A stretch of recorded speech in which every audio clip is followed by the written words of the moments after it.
Hi, Janika. Hi. I'm so glad to talk to you today.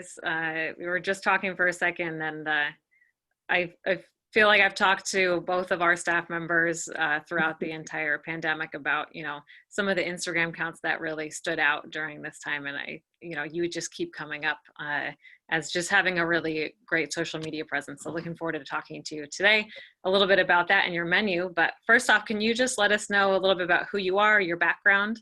Sure. So I'm Genika Blandshaw. A little bit about my background. I was in management.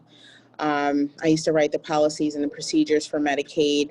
They laid off our whole building in 2017. So in New York State, if they lay off more than 60% of the company, they have to provide a warrant act. So Okay. which is like we go home for the 90 days, with our laptops, send any information that is needed.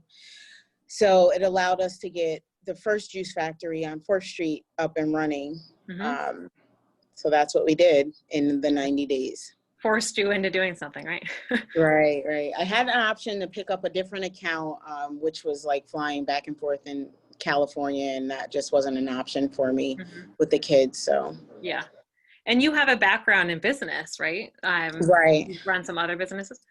Yep, I graduated with business marketing. And we have we had actually, we had a salon and a barber shop over in Schenectady. We Hmm. have multiple properties um, for rentals. But the property over, we still have the commercial space over there, but the city actually, they did something with the sewage lines, which backed up into ours. So we had to Oh do no. some renovations, and then COVID, so Yep. it's just been one thing after another. So we still have the property. We Hmm. just are doing different things with it. Yep. So, Well, I think, when Juice Factory opened in Troy, I know there's a lot of people that were really excited about it. And I think um, this type of, food, drink is starting to become a thing that a lot of people are excited about, right? That they're definitely. looking for a more healthy option. I think it was, great for you to be in Troy. Was there a reason that you had chosen to be in Troy when you've been in Schenectady before? I was born and raised actually in Troy, Oh yeah. so I'm from Troy. Yeah, I went to Sacred Heart and all the way up until the age of 10, and then my parents relocated to Colony. Hmm. So my adult life, I lived out there. Went to Colony High, Kill. So, but Troy is my roots. Most of my family is here, so it just seemed right. Feels like home. Yeah, it does. And I love the downtown area. It wasn't always, the way it looks now, but Hmm. there's so many unique stores in the downtown area that are all just nice. So I wanted to be a part of that. Hmm. Awesome. Well, what made you, want to start Juice Factory, right? And kind of work in that field, So restaurant. it was my husband's idea. It wasn't mine. Yeah. No, I was going to do the decorating because Uh-huh. that's what I really love to do. But he recommended to start the juice bar because juice will bring immediate income. Hmm. So that's what I did. I didn't anticipate that it would grow the way that it did. Yeah. I'm extremely thankful how it grew, and I began to love Juice Factory. So. So you've kind of, when you first started, you were really focused on the drinks themselves, and you had some Mm-hmm. other ancillary items, but your menu has grown quite a bit since you've Yeah. opened and since you've become in the new space, right? What was the original, version of your menu, and how did you come Mm-hmm. up with that? And then how did you transition that into a more full menu? So the original menu always had juice, smoothies, soup, salads, and sandwiches. Hmm. Um, we've expanded, obviously, to, we listen to a lot of the customers' needs and wants. Hmm. So we came up with acai bowls, we came up with quick shots, We've come up with a small breakfast menu. We've expanded to pizzas. And these were all things that, either the customer wanted, and also what we thought would be like trendy. We stay up with the trends. I think that a lot of people eat with their eyes. Yeah. So we like to make the food not only look pretty, but it tastes nice as well. So that was our focus at Juice Factory. And how did you know like what your customers were interested in? Did you do surveys, or they were asking for certain things? Or? They would ask for certain things. A lot of our customers are repeat customers. So they would ask for certain things like, coffee. We weren't in the coffee industry.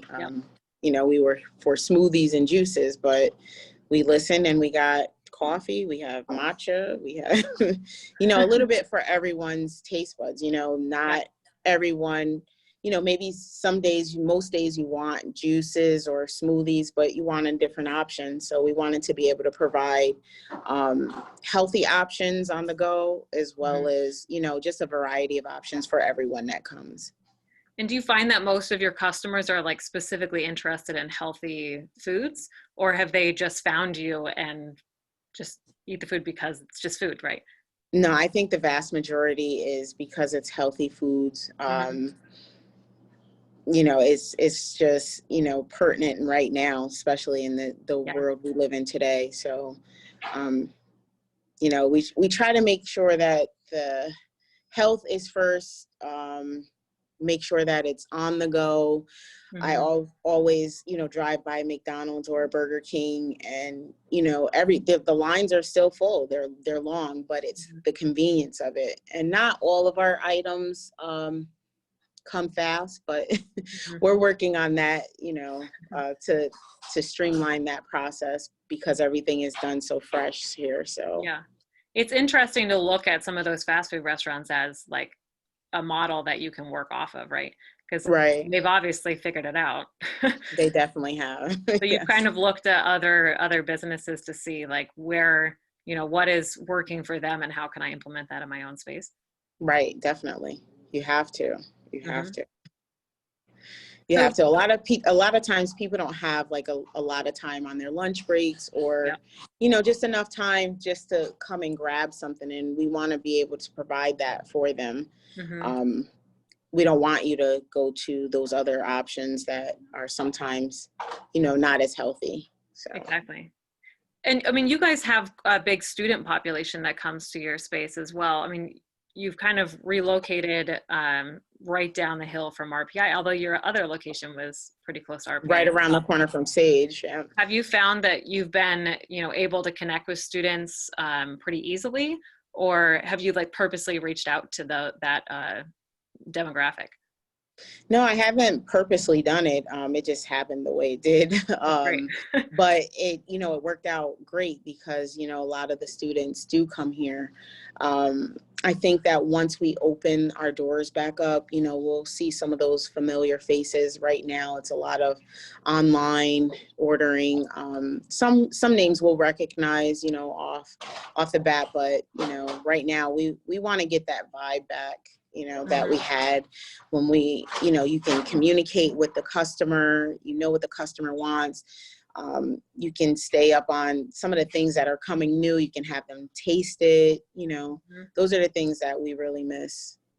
And your space too is such a like comfortable space to be in. I feel like your customers almost are gravitated to that setting. And I think, like you were saying, you're interested in that interior design. Yes. And your brother, right, is an artist? My brother, he actually does hair. Okay. So he does a lot of different like celebrity hair. So he does like all the artwork that's on my walls are from my brother. So your family is pretty artistic, and that kind of plays into, the setting and the feel of the space as well. Yes, we definitely are all very artistic. When it comes to your customers, do you feel like you've had a strategy on how to kind of get them to come into your space, and then also for retaining them? I don't think I had a strategy. I did have a tunnel vision Mhm. of how I was just going to focus on Juice Factory, craft it, and, you know, be the best that I can be, not worry about what goes on around me, who comes in and says that they're competition or anything like that. I think that was my strategy, was just to focus on, you know, being a better Juice Factory than I was yesterday. Mm. And I think your customers have recognized that, right? They want to come back. And as you said, you can kind of recognize those names as well. So they are interested, especially during COVID, and still kind of being in your space and wanting to support you. Right. I've been extremely blessed. You know, we've been very fortunate where, you know, the customers still come, and we haven't had to shut down. So Is there any like transitioning that you've done? You said most of your orders are online. The space itself right now is not open, although it will be soon. Um, mhm. what kind of was that like for you during COVID? um, it was awful, actually. Yeah. I didn't know what tomorrow was going to bring. To be honest, Hmm. I just wasn't sure, you know, if we would survive, how it was going to work. I've always been online, so we just seen the increase, you know, with the ordering of online orders. But the caveat to that is that, you know, you have these third party vendors that take a huge percentage of, Yeah. you know, your money, you know, for, and you're doing all the work. It's Yeah. a lot of money, but, you know, you have to do something to keep going. So Yeah.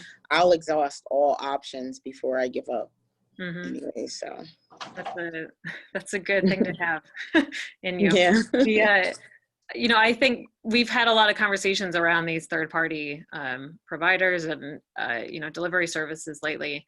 I know that John McDonald, Pat Leahy have been really looking at this from a political standpoint, Mhm. and trying to understand how you can actually regulate those percentages. There's actually a group in or a council in New York City who is starting to regulate some of those things. So I'll be interested to see how that changes. Me as well. I know that there's some states that have it already regulated. Mhm. New York isn't one of them as of yet, so I'd be really interested in to see what happens with Yeah, that. we've definitely been having these conversations with a lot of business owners, so I'm glad you brought that up. Um, and have you found that like you've needed to work with some of those businesses or with some of those delivery services just because those are the spaces where your customers are ordering through? Yes, yeah. I mean, Grubhub is a very popular one, but they take, you know, they take a large percentage. Melio's pretty good. They have, you know, a low percentage for people coming to pick it up. So, you know, the businesses, the working professionals, hopefully they'll come back to work. You know, a lot of people are working from home now. So, Melio worked really well when that was the case, you know, because they Mhm. would come and the percentage was very low for them to do pickup orders. But, you know, for the delivery, you know, they're up there too. They're not quite as much as Grubhub, but they're under that. So, you know, we will see, you know. But for right now, I'm going to continue my online Mhm. ordering. Perhaps in the future, maybe I'll have my own online, Yeah, uh, you know. definitely something to look at for a lot of businesses Right, now. right. Just from a business perspective. And Yeah. then, you know, just we'll go from there. We'll take it, you know, one day at a time and Mhm. just keep building. Exactly. So, So I know I said this before, your social presence really stands out. And I think what I notice about it is it's extremely colorful. mhm, You're really showcasing the space and the items that you serve. mhm. Um, what's your strategy around marketing and around using things like Instagram, Facebook, any of those? Do you have a strategy that you use for them? I don't. Sometimes like when, you know, being that I have like staff that I'm training and stuff, I don't get a lot of time to take like different pictures, but Mhm. there are some down days where, you know, I'm able to take pictures. I feel like we should at least post like once a day at least. So like if something is very vibrant and pretty, I don't have any filters or anything on any of my pictures, but I just take the picture and I'll just scroll through them, you know, at night. And then I'm an early bird, so I wake up around like 5 o'clock. So I'll always do like a post super early, just so that the post is out there. And again, people eat with their eyes, you know. So if something looks like really cool or pretty, then that's, I guess maybe that's a little bit of my strategy, you know. Yeah, Something that looks nice to me is like, you know what, I want to take a picture of that. So. Is it something that you're always kind of thinking about? I mean, you said Yeah. there's certain times when you have more time to focus on it, but it's Mhm. something that's always in the back of your head of like, oh, I could post that. I could see that. Yeah, it's definitely it's always on my mind. Like even like some of the salads and sandwiches, some of my new items I want to showcase. I haven't had a chance to do it, but people are ordering it, but I haven't had a chance to like actually put it on, do like a nice picture of it. So I'm working on that though. Yeah. And There's always daily I'm things to working on work it. on, right? Yeah. I have a huge to-do list, so. Yeah. Have you felt like being in Troy, you've kind of grown your own community in a way, or that you've been able to connect with the community? I do. I feel like I can do some more connections. A lot of time, oftentimes, like when you're a business owner, you have your plate is very full, right? So you have very little time to um, commit to anything else. So I try to balance some of my time, my personal time, along with, you know, being a business owner. I have a younger child, so I try to spend like any extra time I have, because I'm always working, whether I'm home or here, you know, with her. You know, she's the youngest, so those things are important. But I feel like with the community, I can be a little bit probably more involved in it. You know, just have those conversations, you know, with other business owners and see what they're doing and stuff. And a lot of time it gets away from you, you know, when you're doing so much at one time. Like you're only one person. There's only 24 hours in a day. So It's easy to get bogged down with all the back end of the business too. And have it you, really I mean, is. you kind of got into this, right, where it wasn't necessarily your dream, but Right. you were able to take it and run with it. Do you think that your business background was a part of that? Or, I mean, you started in kind of the design aspect of it, but Right. how was that transition for you? So I'm still going to do Room Chronicles. That is my dream. I'm going to get her off Yeah. the ground and running if it's the death of me.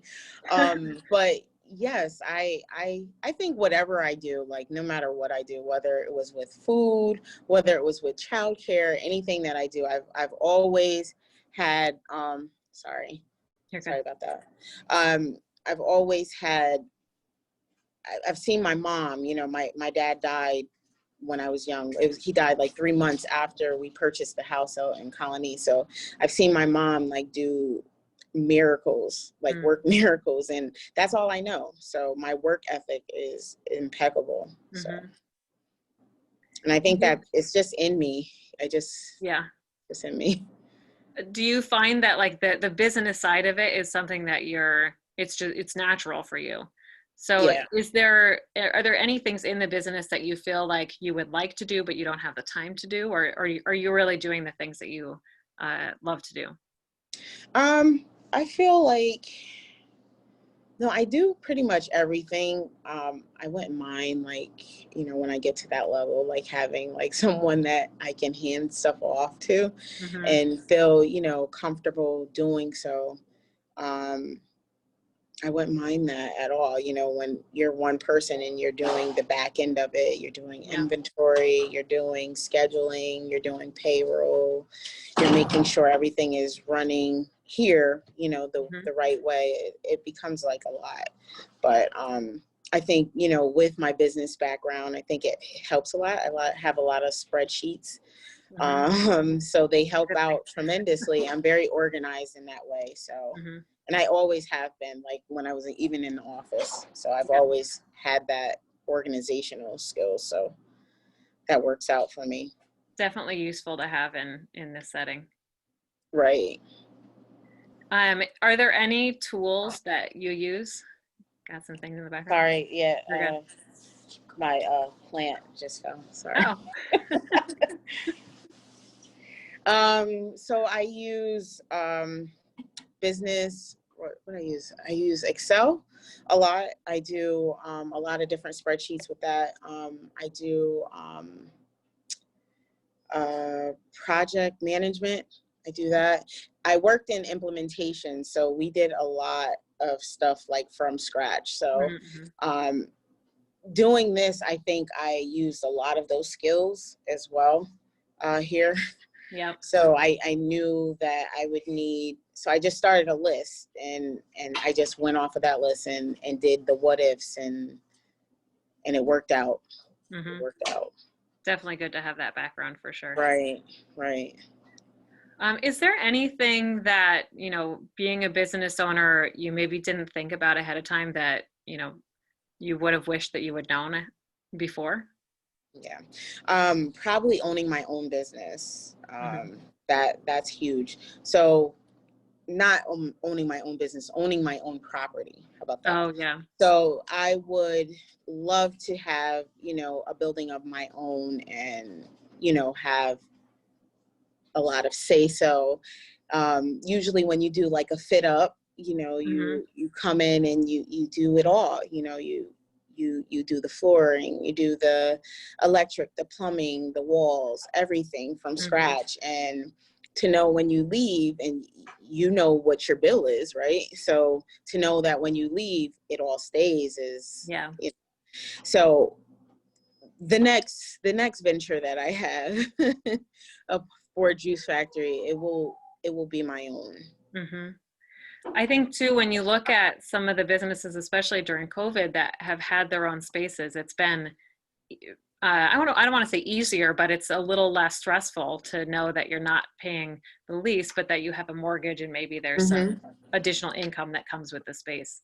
Right, right. Like, so say you have, units above you, but you Mhm. have the storefront below you, Yep. those are ideal, for a business owner. You Yeah, want to put, when there's ebbs and flows to the business. right, absolutely. Hmm. Um, Anything that you would say to any like new businesses that are, there's a lot of people who during COVID have thought about, especially similar to your situation where you've Mm-hmm. lost your job and you're getting into like, what do I want to do next, right? Right. Maybe you start thinking about starting a business. What would you say to somebody who's, thinking about getting into business and, looking to start that next venture? I would say surround yourself with like-minded people. Um, there's going to be so many bumps in the roads, Hmm. and you can't do a U-turn when you get to that bump. You have to, face it head on, go through it, make a plan, write down everything that you think that you would need, that you think that you would want, and then be realistic about it. You can't go in thinking oh, I want it to look just like this, but you have a smaller budget. There's Hmm. different things that you can still use for your space, designing your space, or building your menu, or even if it's not a restaurant, it can be you having a hair store online. You don't Hmm. have to have that overhead cost. Just think about it before you go ahead and jump into it. Make sure you love it, Mm. because not everyone I know is built like myself. You have to love what you're going to do, and you have Yeah. to go through the thick of it, because there are some things, some trying times, when you're doing a business. But as long as you're around like-minded people and you have a good support team at home, Hmm. I think everyone will be fine. But have a plan, and you know, make sure that you go through your plan and do some research on it. Yeah. I know when I started Juice Factory, I went to like all the local juice bars, and I just looked and observed how things were ran. I asked if I can intern without them paying me. Mm. And I was able to do that. And I took what I needed from them and then what I didn't want, what I knew I wouldn't want for my place, Yep. and did it, you know. But you definitely have to be a go-getter. You can't sit around and wait for anything to fall in your lap. You have to make it happen. Mm. Got to work for it. Yeah. You do. Um, anything else that you want to add about, you know, today's conversation, some of the things we've talked about, or maybe anything that we've missed? I think a lot of people have like this grand idea, like, oh, I want to work for myself. I don't want to work for anybody. But you just have to know what that entails. It means some sleepless nights. Yeah. It means some missed concerts for your children. You may miss them dressing up at Halloween or their first recital or anything like that, you know, when you are a business owner. But just know that later will be greater. You know, sometimes in the beginning it's a little rough, but later will be greater if you stick to it. And if you love it, you stick with it, right? You will. Yep. Well, I appreciate your time today, Genika. Is there a way that if people want to get a hold of you or that they can learn more about Juice Factory? Sure. So they can come visit us at 501 Broadway, Troy, New York, or they can see us on Instagram. It's at Juice Factory V, like in victory, II, and Facebook also, same. Perfect. Well, we'll send them all your way. And All thank you so right. much for your time today. Good luck Thank you. with Have a great day. everything and good luck with your reopening of the indoor space. All right. Thank you. Have a Bye. good day.